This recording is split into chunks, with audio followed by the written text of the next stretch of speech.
I feel, an accomplishment. That, for Krystal, for my daughter, she must be laughing in heaven and saying, right on, mom, you go on, mom. And that's been my motivation. It's justice for my daughter and my grandchildren. And justice. Catching him just brings that sense of relief and accomplishment that we did it, that I did everything I could for my daughter.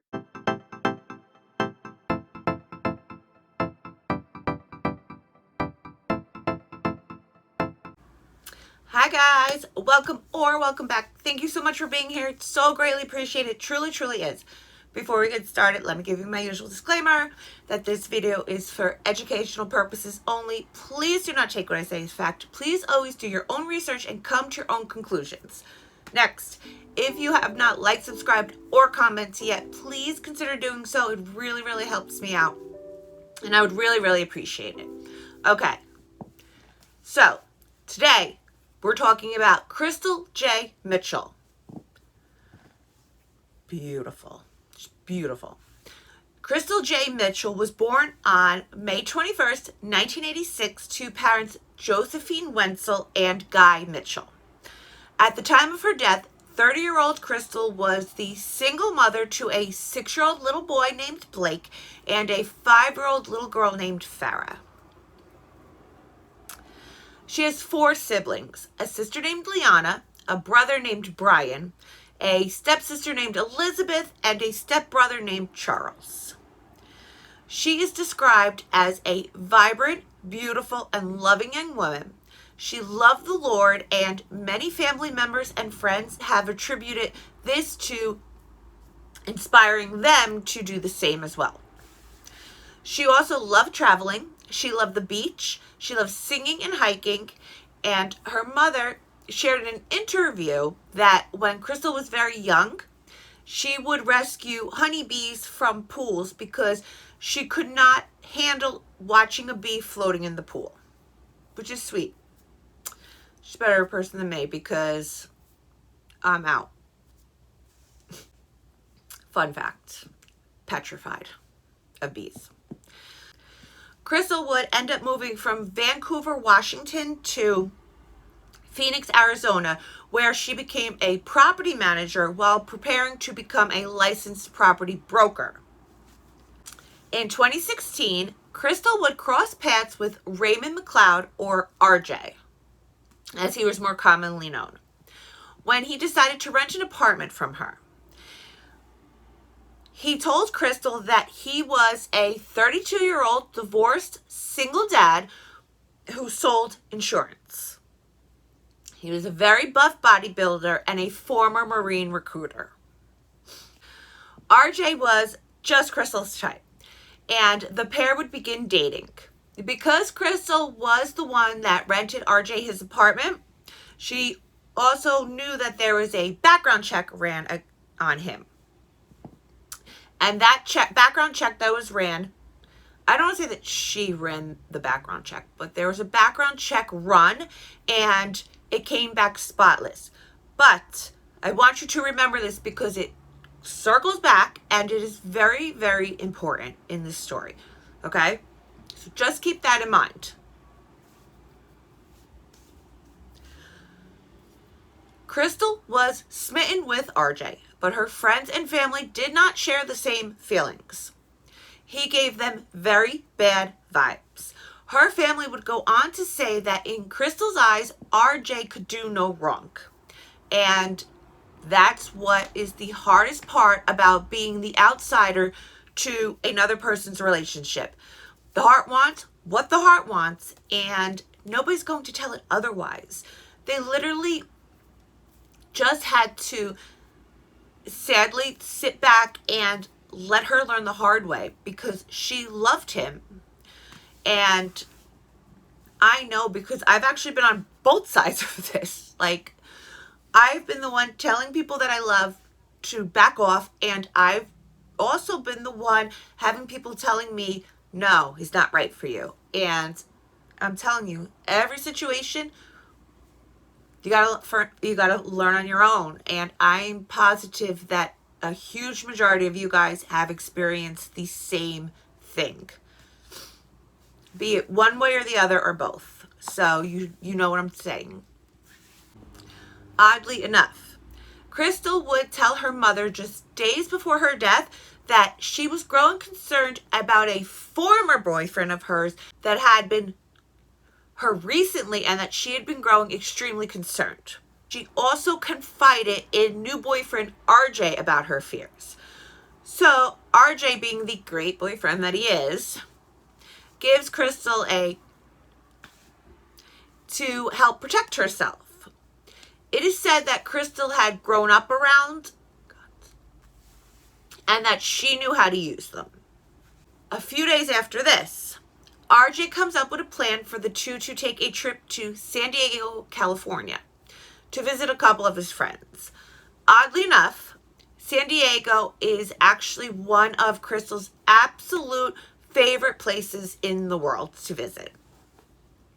Her mom agrees to watch her babies for her, and the couple go off for a romantic getaway that would be anything but. The last known communications that Krystal had with friends or family was with her best friend Diana. Diana called Krystal while she was on her way, and Krystal told her that she was about an hour away from San Diego and that she would call her back. But Krystal never made that call. When the couple finally arrives in San Diego, they end up staying here with RJ's friend and his wife. June 9th, 2016, RJ and Krystal go out to a bar. While at the bar, the two begin arguing, and RJ Krystal across the face in the bar. An unknown patron comes to Krystal's defense, and then RJ and the stranger begin fighting. The couple leave the bar and they go back to the friend's apartment that they're staying at, where the arguing continues. CCTV from the apartment building shows RJ shoving Krystal into the elevator and then grabbing her by her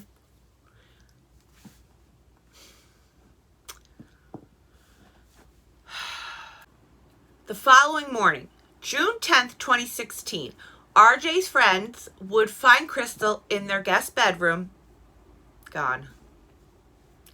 And there was clear evidence that there was a struggle that had taken place. The friends call 911 and paramedics show up and they pronounce Krystal DOA.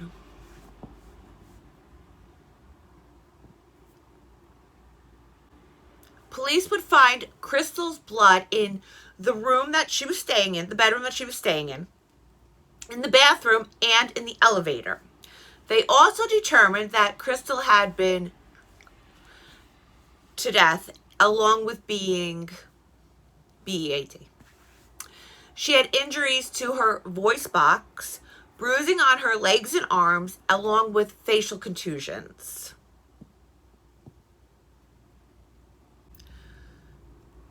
The couple that they were staying with did say that they heard arguing going on, but they had no idea that it was that bad.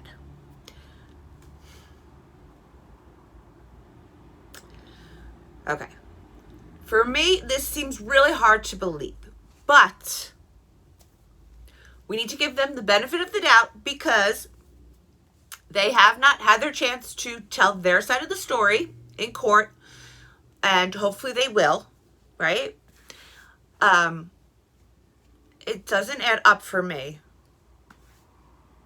If I'm being honest, it just doesn't add up for me. How did you not hear anything? Or, I don't know. I don't understand why didn't you just I don't know, maybe get up and you guys good in there? You know, is everything good in there? Okay, you just have an argument? All right, no problem. Carry on. I just want to make sure, we're all good. I don't know. But like I said, let's just give them the benefit of the doubt until we are able to hear what they have to say, right? After Krystal's gone, RJ drove her car to the San Diego International Airport. He leaves her car there, parks her car and leaves it. Then he rents another car and he proceeds to drive the new car into Mexico. Shocker. Couldn't have seen that one coming, right? So at this point, police know that RJ has fled into Mexico and they issue a warrant for his arrest. Next, the U.S. Marshals put RJ on their most wanted list, along with offering a $50,000 reward for his capture, which at the time was the biggest reward that has ever been offered by the Marshals. Don't come for me. Not ever by the Marshals. Because I stopped too and I was like, $50,000, biggest reward ever. Biggest reward from the Marshals. Krystal's mom. She's left with the heartbreaking task of telling her grandchildren that their mommy's never coming home again. I can't even begin to imagine what this must have been like for her, okay? Not only did this animal take her baby away from her, he took her grandbaby's mommy away from them. I'm a mom, so I can't even begin. I never want to begin to imagine what that must feel like. I'm not a grandmother. And I better not be for a very long time. But I have heard that, I don't want to say that parents love their grandchildren more than their babies, but I have heard like grandparents just love their grandbabies. Maybe a little bit more than they love their own children. I don't know. I'm not a grandmother, but this is what I've been told from my mother. Anyway, so I don't know. I can't even imagine what this must have been like for her. I am just heartbroken for her. Heartbroken for her. When I hear this, all I think is like rage and revenge. That's immediately where my mind goes. Like rage and revenge. It's true. It's exactly where my mind went. Rage and revenge. And although Mom says that she appreciates all the work that the San Diego Police Department were doing at the time, they just weren't moving fast enough for her. I get it. Understandable, right? Okay, so this is where I want to tell you that Krystal's mom is a former police detective on the island of Guam. It's pretty cool. And it's this type of knowledge that would be crucial in helping her to close this case and find this animal. Okay? The way he's found, though? Epic. Epic. It's epic. So she made wanted posters and she began circulating them online to anyone that would share them. Josephine says that she got a lot of tips. Granted, not all of them were credible, but she does say that a lot of them were. And Krystal's mother began to get tips that he was being seen in Guatemala and in Belize.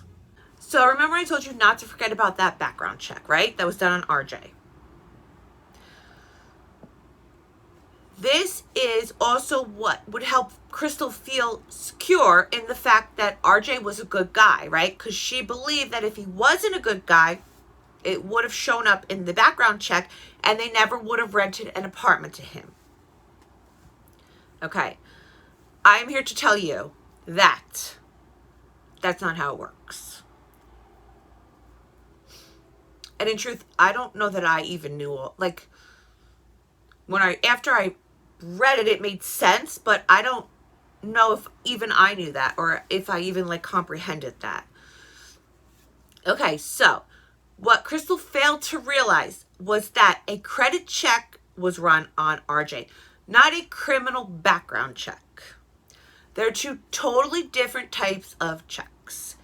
And fun fact that I also learned, Background checks are typically state only, meaning if you commit a crime in Las Vegas, Nevada, and you have a criminal background check done in Buffalo, New York, your check comes back clean. So keep that in mind, guys. Please keep that in mind. The only check that would ever tell you everything is an FBI criminal background check, and they're quite costly. So a lot of employers don't run those types of checks unless you're going to be like, unless you're going to have access to confidential information or you're going to be like law enforcement or something. So just keep that in the back of your minds, please, moving forward. I beg of you. After Krystal's death, it would be revealed that when RJ met Krystal, he had just gotten out on bail for DV against his second wife in Riverside, California in April of 2016, which is just 2 months prior to this. He pled not guilty and he was released on $50,000 bail, along with a previous woman before her. So this is a pattern, as it usually is, right? I mean, it typically is. It has been highly suspected that RJ was also taking roids at the time of his bodybuilding, which could play into the rages that he experienced. This has never been confirmed. I tend to suspect it as well, because just looking at him, but it has not been confirmed. It would take 6 years, but he would finally be brought to justice in the craziest way possible, and I love it. I love it. I'm ready for it. I love it. By one of his former students. What do I mean, right? Okay, don't worry, got you. RJ ended up in a small town in El Salvador, teaching English to students at a school called Direct English. He went by the name Jack Donovan and said that he was a bodybuilder from Canada. At the end of class, sometimes we went go out to take one snack and one coffee. Also, when we go out, he always like one cigarette, always smoking. Yeah, he told me I smoke because I have stress right now. I couldn't see more tattoos because he always for the large sleeve t-shirt. He told me he drinks some beers, but I'm never going to drink with him. He never looks nervous. Normal life. I am shocked because that's why my teacher of English also he was very friendly with me, explained me a lot of lessons of English. Also, he was next to me, in front of me, and behind me. He would teach this student just enough English for him to be able to call the authorities and tell them that he thinks the person that they're looking for was his teacher.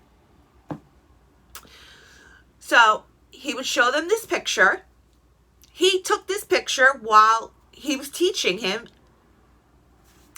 And Mom says that when she saw the picture, she was like, that is him. She knew it. That's him. He also said that he always wore long sleeves. This is in an attempt to cover up all his tattoos. But being that it's so hot in El Salvador, my mind went right to, I don't know, I wonder if that brings more attention to you because you're walking around with long sleeves year round in El Salvador where it's, you know, I'm dying right now and it's September in Jersey and I'm hot. So I don't know. I don't know. I don't know.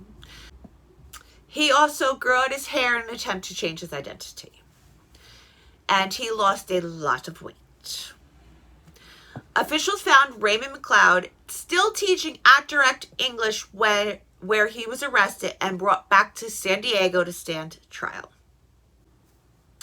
Okay, guys, if you're still here, thank you, thank you, thank you. I appreciate it so very much. I truly, truly do. This case is still very much new, but I will definitely be keeping an eye on it and bringing you all the updates that I can. In the meantime, if you have any case suggestions, please email me, harding527@yahoo.com. That, or if you have any people in particular that you would like covered, be it celebrities, reality stars, content creators, whatever, let me know. I mean, I've done a couple of those, so I'm open to that. I'm open to anything you guys really want to see. Like I said, as long as the information's available, I'm pretty good about it. Please like, subscribe, and comment if you haven't yet. I would really, really appreciate it. And it literally only takes a couple seconds. And until next time, I love you all and stay safe out there.